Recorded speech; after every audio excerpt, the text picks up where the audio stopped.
FCA's arm, off-road arm, as we all know is Jeep, um, announced that they were going to make electric versions, and they will be coming to the United States. We were, of course, aware of the PHEVs that were coming. I think that was announced sometime last year. I can't remember which auto show. But of course, now they're pushing for full electric as well. The good news is the plug-in versions will include the Renegade, Compass, and Wrangler, and with electric all-wheel drive. I think the electric versions, they haven't picked specific models, but they are going to send units to the United States. So that's a good thing. I mean, especially the plugins. I think that has potential for maybe a subset of current and potential future Jeep owners. If FCA can play the cards right, using the plug-in as a feature that can enhance their customers' off-road experience, whether that's camping, make sure there's a 12 volt, a 120 volt outlet with enough wattage to power whatever they need, margarita off road. Yeah, don't make it 1,000 watts. Is basically what I'm saying. 1,500, 2,000 watts. Run a blender, run a kettle. I don't know, whatever. So they have, you commute to work in your Jeep in electric, you go off road, you can still have a fully charged battery, you can use it for all these wonderful things that you can do off road. You push for the environmental part as well, being quieter as you go off road, and not polluting, the national parks. My other concern is the electric ones will, I don't know the specs. I mean, they haven't released anything. So my suspicion right now is that the electric ones they'll be capable to go off road, but I'd say the uptake for those would be lower. There'll be the majority of the buyers, I suspect, will be those that just use it for commuting around town, and those that are, true off-roaders that maybe want to, they're more open-minded and say, hey, you know what, I'm going to give this a shot instead of my diesel or gasoline version. They'll probably lean towards the plug-in hybrid version, because I think that's probably the best blend right now to kind of ease that particular group into electrification, to show them the benefits of that. The cynical part of me says, I know that person. That this is all done because of European regulations. Oh, yeah. And where are they deploying the cars first? Europe and China. Yeah. And the part, we'll send as many as we can to the United States. 12. Well, we saw that with the Volkswagen and Mitsubishi, and because the focus is on Europe, because their fines are hefty. I just looked it up here. So let's see here. The target for 2020, the regulations will look at 95% of their cleanest fleet, and that's only for this year. Starting next year, 2021, it includes all vehicles, their entire lineup. And I think their target was 95 grams per kilometer. And for every kilometer above that, it's 95 pounds. So quite hefty. Wow. And just for, I think, what did they do? God, how much did FCA pay in penalties last year? Oh. It was quite substantial. Right. Not as much as Volkswagen. it was enough that they were willing to pay Tesla to get some credits. Exactly. Yes. I was just going to say, I know they were willing to pay Tesla $2 billion to pull their fleet. Mm-hmm. Wow, that's a lot of money. When $2 billion is cheap. Yes. Yeah. But keep in mind, that's why Mercedes has been paying fines for all this time, just right until they started making the EQC. They started making some plug-in hybrids, the M class and it's a GLE now. Ooh, the GLE class and the right. That brings up a good point. Volkswagen was trying to finish for the end of March for their They're not the e-Golf. What's the new one? Yep.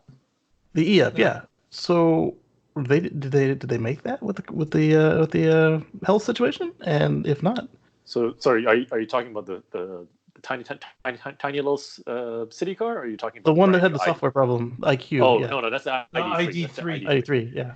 Yes, that is still pushed for summer launch, despite all the setbacks. Because again, I'm pretty sure they need the sales so that they can avoid the fines.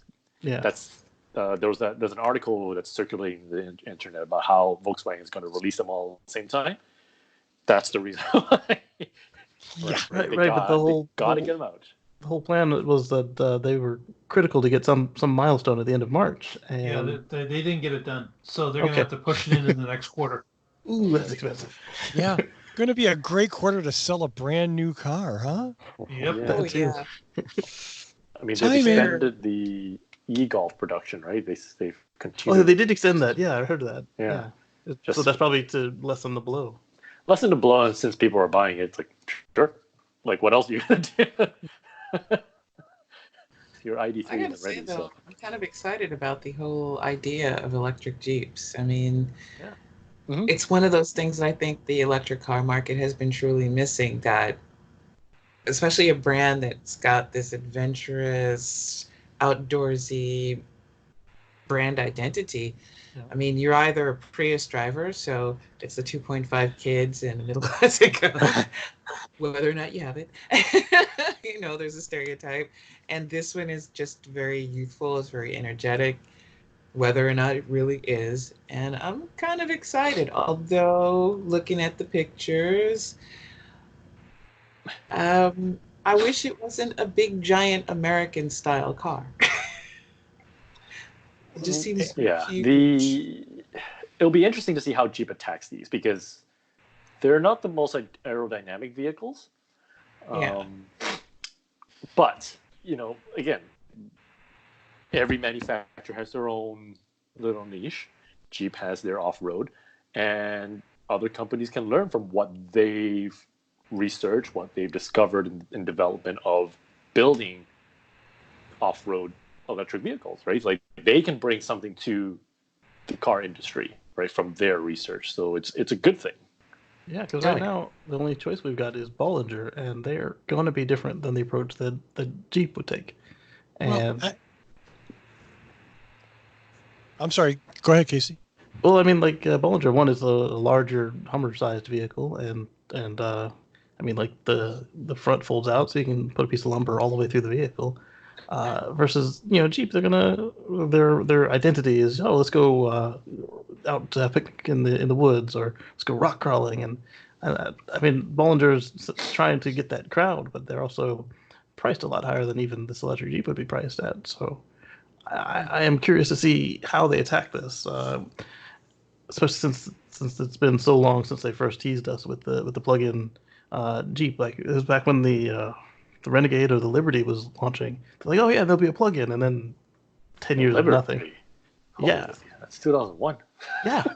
I think the coincidental irony of FCA announcing these Jeeps, which, by the way, the badging on them is awful, just like that huge EV stamp in the front passenger side door. Like, this is not think that's 2003. We can let go of that a little bit, okay? Yeah. Just make it cool. But anyway, the same week that FCA announces they're going to make electric Jeeps, Rivian announces they're delaying production because of the pandemic, which is Yes. entirely reasonable. But Rivian was certainly the competitor, although because they're brand new, they don't have the reputation that Jeep has. Everyone who looks at their adventure truck can't not look at that and go, oh my God, I want to take that baby wherever. Sedona, the Sequoias, I want to go to Yellowstone. I want to go off-road in this thing. So It's built for it too. It's got the suspension travel. It's got the skid plate. It's if you're one of the people who would take a vehicle that expensive out there, it's ready for it. It's just yeah. Yeah, it feels. Sorry, I like didn't mean to interrupt you there. Yeah. No. So I mean, the electric ones are good. I'll be keeping my eye out on the plugins, because I think those have much more potential with a longer range, right? They can go further off road. They don't have to worry about the fuel as much. you don't have to carry as much fuel, I guess, because it's more fuel efficient. All sorts of things, right? There's a lot of benefits with that, so it's a good stepping stone. But with electric all-wheel drive and all the torque, I mean, when you go off-roading some nasty trails, it actually might outperform a lot of the traditional 4x4s. Right. Definitely. If I'm, they I'm do. also curious if they add in, like, the Rivian can forward water. I wonder if the Jeep is still going to retain that, or if it's going to be a little more delicate than typical. Well, knowing Jeep, I think they'll try to keep their capability, because that's what an owner, that's what a buyer expects, right? I expect my Jeep to perform the way I expect a Jeep and most to perform. EVs, the battery pack is already sealed from water intrusion, somewhat, and to make it completely watertight is not that hard. Yeah, and let's be here's where I lose FCA sponsorship forever. I mean, let's be clear. Most Jeep owners, they're commuters. They're not rock climbing. They're not doing anything. And, Very few of them, let's yeah. be, as They're a going to the former mall Jeep and owner, the beach. They go to Equinox Gym and climb the wall. sure, right? Exactly. In their Jeep. Absolutely, they do. I'm going to stand on Totally. top of this. Can you give me a boost? It's most of these vehicles aren't even built. Listen, you want to take a Jeep off road, for the most part, you're either buying an old one and stripping it down and doing a lot of rebuilding, or you're buying a $60,000 or more Jeep that has the technology to really do some serious off-roading. The other ones, they're street cars. They look Pavement like Jeeps, princesses. but they're street cars. Former Jeep Liberty owner, I'll confess. You know what's your problem, Russell? Is because you didn't buy a Trail Raider version. I hated that car. God, I hated it.